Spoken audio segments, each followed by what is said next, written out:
حکمران کہ جو ویسٹ کے گماشتے ہیں یہ انہیں قتل کریں گے، بھونیں گے، اور پھر یہ کہ کرسچنز اور جیوز، اور انہیں جیوز میں سے اینٹی کرائسٹ بھی کھڑا ہو جائے گا، دجال، یہ مقابلے ہونے ہیں۔ لیکن میں اب تفصیل میں نہیں جانا چاہتا، لیکن ان کے ذریعے سے عالم عرب پر تو بہت بڑا، بہت سخت عذاب آئے گا۔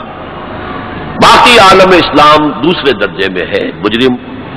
ہم سمجھتے ہیں کہ نمبر 2 پر ہم مسلمانان پاکستان ہیں، جنہوں نے اس ہندوستان کی تقسیم اسلام کے نام پر کروائی، اور 57 برس گزر گئے ہیں کہ اس اسلام کا کوئی نام و نشان وہاں نہیں ہے۔ وہی اسلام ہے جو ہر جگہ ہے، یہاں بھی ہے، مسجدوں میں آپ بھی جا رہے ہیں، ہم بھی جا رہے ہیں، لیکن وہ اسلامی نظام جو کہا گیا تھا کہ اسلام کے اصول حریت و اخوت و مساوات کا ایک نمونہ دنیا کو دکھانا چاہتے ہیں، وہ کہاں ہے؟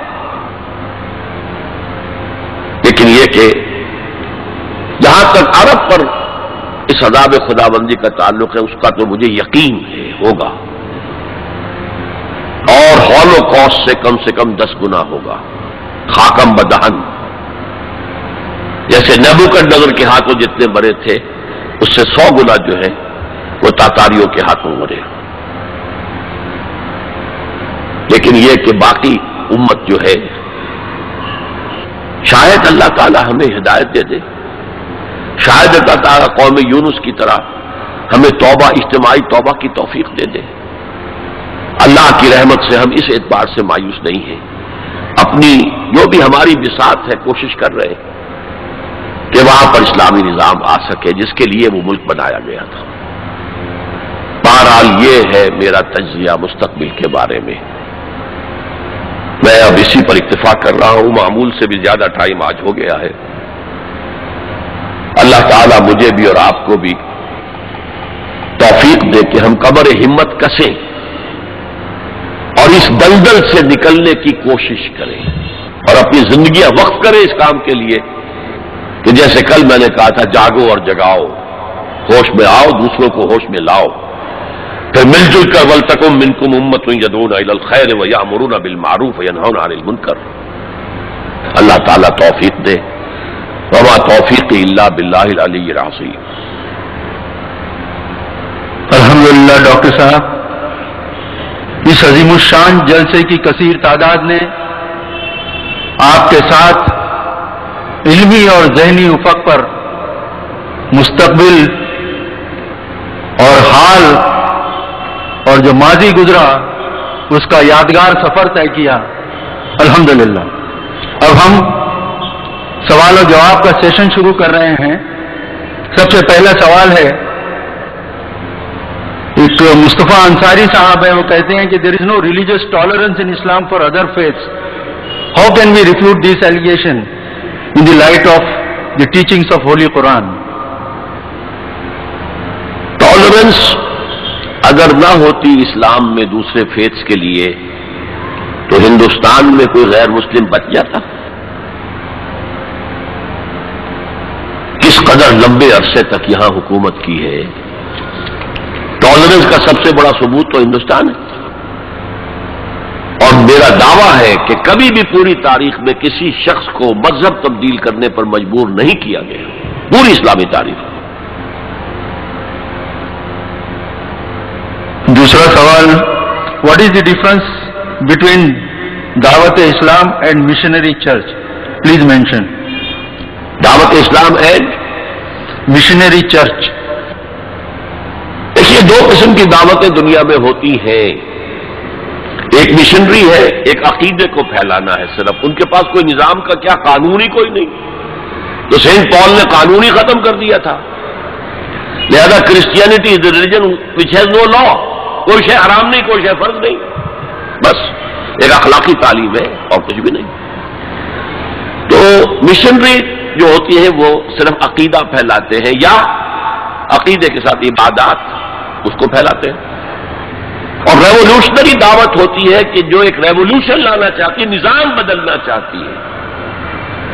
اسلامی دعوت ریولوشنری ہے، جیسے کمیونسٹ صاحبات دعوت تو وہ بھی دیتے تھے، مارکسزم کو پھیلاتے تھے، میں بیان کر چکا ہوں جہاد کے مختلف مراحل میں۔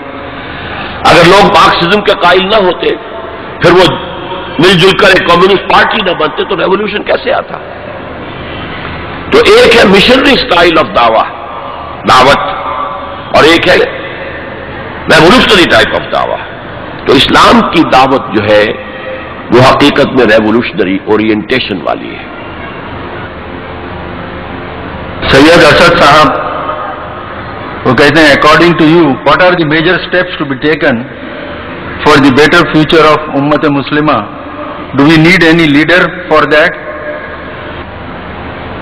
میں شاید اس سے پہلے بھی بیان کر چکا ہوں کہ یہ حالات نہیں بدلیں گے بلکہ شاید شدید سے شدید تر ہوتے جائیں گے جب تک کہ ہم عالم اسلام میں کسی سائزیبل ملک میں پورا اسلامی نظام قائم کر کے دنیا کو دعوت نہ دے سکیں کہ come and see with your own eyes this is اسلام.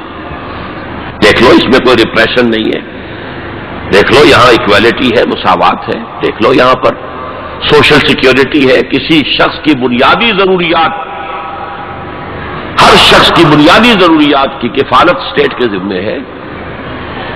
یہ سیکیورٹی جو آج ہمیں کہا جاتا ہے سوشل سیکیورٹی اسکینڈینیوین کنٹریز کی بہت بڑی ہے، اس سب سے پہلے مکمل ترین سوشل سیکیورٹی تو خلافت راشدہ پہ قائم کی گئی تھی.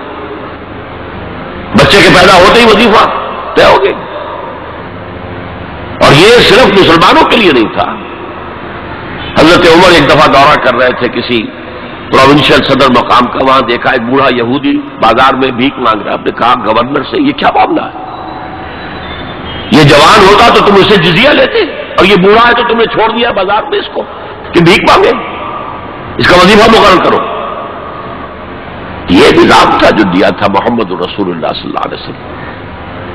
وہ نظام جب تک ہم قائم نہیں کریں گے تاکہ اللہ کو صحیح ریپرزینٹ کر سکے، اللہ کے دین کی صحیح نمائندگی کر سکے نوع انسانی کے سامنے، اس وقت تک یہ سزا جو ہم پر مسلط ہے یہ ختم ہونا تو دور رہا، کبھی بھی نہیں آئے گی اس میں. فضل محمود سرکاری ملازم ہیں، وہ کہتے ہیں کہ وائی ڈیڈ ہٹلر کل Jews indiscriminately when a large number of them were innocent and believed in the oneness and the supremacy of Almighty God? Does our Islam justify the same? اصل میں ہٹلر نے محسوس کیا تھا کہ انہوں نے ہمیں شکنجے میں لے لیا ہے. ان کے جو فائنینشل جو ٹینٹیکلز ہیں بینکنگ کے نظام کے ذریعے سے they are controlling us. They are controlling our destiny. اس لیے اس نے ان کو ایریڈیکیٹ کیا ہے. اسلام میں ایسی کوئی بات کی اجازت نہیں ہے کہ کسی کمیونٹی کو اس طرح ختم کر دیا جائے، بلکہ اسلامی ریاست میں غیر مسلم جو ہیں وہ پروٹیکٹڈ مائنورٹی ہوتے ہیں، ان کی پروٹیکشن کی ذمہ دار ہوتی ہے اسلامی ریاست خلافت کی. اس لیے انہیں ذمہ کہتے ہیں. ذمہ کا مطلب کیا؟ ذمہ دار ہے حکومت ان کی حفاظت کی، ان کے عبادت گاہوں کی حفاظت کی، ان کے پرسنل لا کی آزادی کی، ان کی مذہبی آزادی کی پوری ذمہ داری لیتی ہے ریاست. زبیر حسن صاحب سروس کرتے ہیں. عیسائیوں کے عقیدے کے مطابق حضرت عیسیٰ کو یہودیوں نے سولی پر چڑھایا تھا، مگر عیسائی دشمن مسلمانوں کے بنے. کیا مسلمانوں کو مختلف طریقوں سے یہ بات عیسائیوں کو یاد نہیں دلانی چاہیے کہ یہ تم کیا کر رہے ہو؟ دشمن تو تمہارے یہودی ہیں، ہم نہیں. کرنا چاہیے، لیکن یہ کہ جب یہودیوں نے اس طور سے ان کو اپنے شکنجے میں کس لیا ہے، اب آپ کا کہنا ان کے اوپر اثر انداز نہیں ہو سکتا.